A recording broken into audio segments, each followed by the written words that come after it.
সবাইকে আশা করি সবাই ভালো আছে, আমিও ভালো আছি। সবার আগে কিন্তু তার কারণ হচ্ছে এই কারণ দেখতেছো যে এখন দেখতেছো লবণ হলুদে লবণ এর আগে একটা ফাঁকা ছিল, এর আগে একটা জানে ছিল ভিডিও করছে সেইটা আমি জানি না কোথায় হাওয়ায় যাই হোক সেটাকে একটা অবশ্যই তার কোনো হদিস পাই না। যা এটা হচ্ছে শুক্রবার সকালে জলখাবারের একটা ভিডিও, এটা তার পরের ভিডিও যে বেগুন তো সেটা কেটে তো সবার ফার্স্টে বেগুন পটলগুলো কিন্তু কড়াই রাখতে মাখিয়ে পটলগুলো ভেজে নিই। আর অবশ্য ওই ভিডিওটা অত কোনো মানে ইম্পর্টেন্ট কিছু না, কীভাবে কী যাই হোক লবণ হলুদে মাখানো এই পটলগুলো কিন্তু ভেজে যাই হোক। আর আজকে যেহেতু শুক্রবার পটল ভাজতে ভাজতে রাখলাম সবগুলো ভেজে ভেজে তারপরে সকালে ঝামেলা করার কোনো দরকার নেই আর এর মধ্যে কিন্তু বেসনে লবণ হলুদ আর চিনিটা মাখিয়ে রেখে তো যাই হোক পটলটা ভাজতে এদিক থেকে শুক্রবারে কিন্তু লবণ হলুদ চিনি মাখিয়ে ধুয়ে দিই। আর সব থেকে তো শুক্রবারে আসলে অনেক কাজ থাকে আমার কাছে যা মনে হয় পরিবারটা শুক্রবারে আমার তো অনেক কাজ, তো আমার তো শুক্রবারে অনেক কাজ থাকে, মনে করুন মুখ কাটা আসলে এরপরে চেঞ্জ করা, শ্যাম্পু করা, তারপরে হচ্ছে ঘর দর গোছানো কাচানো, একটু স্কিন কেয়ার করা। তো যাই হোক আমার তো অনেক কাজ থাকে। তো তোমরা শুক্রবারে কী করো অবশ্যই আমাকে কমেন্টে জানিও। আর এবারে কিন্তু আমি পেঁয়াজ কেটে নিচ্ছি আলু ভর্তা করার জন্য। তো আমার ফেভারিট খাবারগুলোর মধ্যে একটা হচ্ছে আলু ভর্তা। আর এই গরমের সিজনে যখন থেকে পটল ওঠে তো আমার দুইটা পটল ভাজা, একটা ঝাল, একটু লবণ আর একটুখানি তেল হলে আমার কিন্তু পুরো ভাত খাওয়া কমপ্লিট হয়ে যায়। তো আমার খুবই পছন্দ।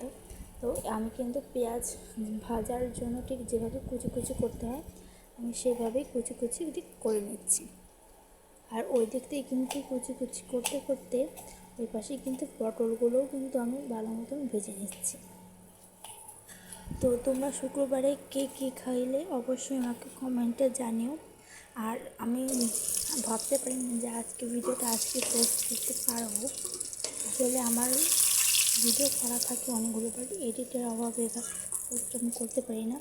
তো যাই হোক আজকে যেটু একটু সময় ছিল, শুক্রবার একটু সময় ছিল, এই জন্য এডিট করে পোস্টটা করেই ফেললাম।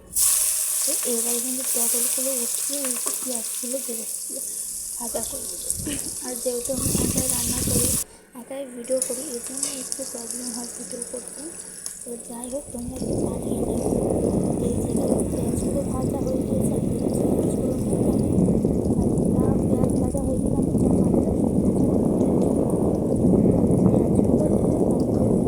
হচ্ছে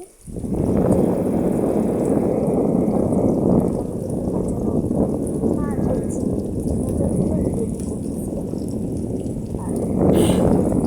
ম্যাক্সিমাম হয়তো আমাদের রুটি বা ভাত খিচুড়ি বা চানা ভাত যাই হোক আমাদের নর্মালি বাঙালিদের খাওয়া যায়।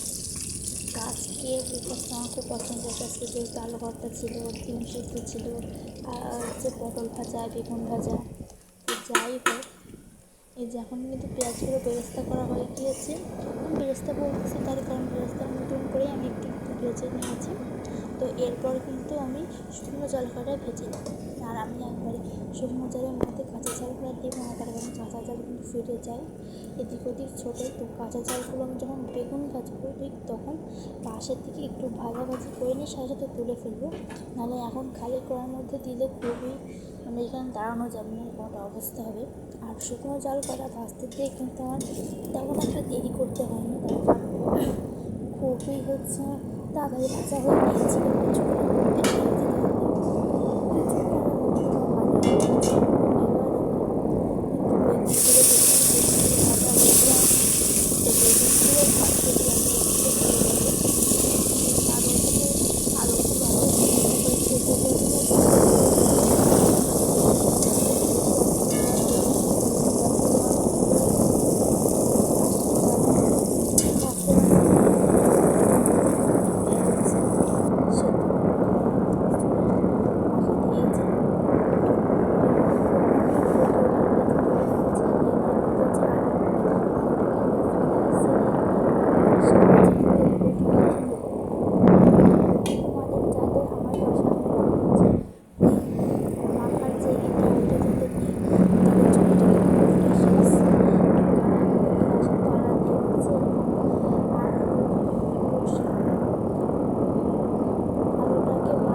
করে মেখে নেব।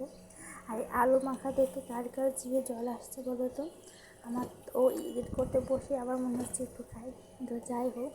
আর এর ভিতরে আমি দেবো যে আলু পটল ভাজা বা পেঁয়াজ ভাজা যে তেলটা ছিল, ওই তেলটা একটু দিয়ে নেব। আর তার সাথে কিন্তু আমি অফ ক্যামেরাতে একটু আমের তেলও দিয়েছিলাম। আমের তেলটা যেহেতু এখন আমের তেল অনেকটাই ভালো লাগে আমার কাছে, আমের তেল তো আমাদের বাসায় সবাই খুব পছন্দ করে। তো এখন হচ্ছে দিয়ে দিলাম সেই ভাজা তেলটা। আর এবার দেবো আমি আম তেল। ভাজা তেল 2বার দিয়েছিলাম, আর আম তেলটা আমি অফ ক্যামেরায় দিয়েছি, সেটা কিন্তু আমার মনে নাই। তো যাই হোক, এবার একসাথে চলো ভাত টাত সব কিছু একসাথে মিলে বাড়া যাক। তো এই যে সবার ফার্স্টে নিলাম ভাত পরিমাণ মতো। তো এই থালটা আমার অনেক বেশি পছন্দের, মানে থালটা না, মানে এই যে খাবারগুলো সাজাচ্ছি সবগুলো আমার খুবই পছন্দের। তো যাই হোক, এই যে ভাত নেওয়া হয়ে গেল।